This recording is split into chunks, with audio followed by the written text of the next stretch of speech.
เลิกเรียนมาก็จะแกงเห็ดให้แม่กินเลย อันนี้เห็ดที่พ่อไปเก็บมาจากที่ไหนไม่รู้ จากในป่า จากในป่า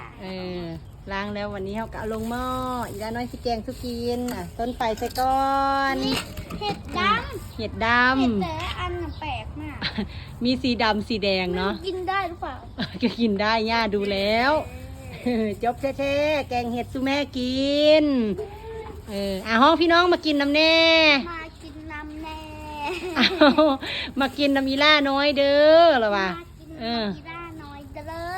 อ พูดดี พูดดีแล้วนี่ไง ๆมากินแกงเห็ดน้ำอีล่าน้อยเด้อ ไม่ถนัดพูดภาษาลาว เอาเว้ามาละเมสนะ มากินอะไรนะ แกงเห็ด แกงเห็ดกับหนูนะคะ โอ้ยคนไทย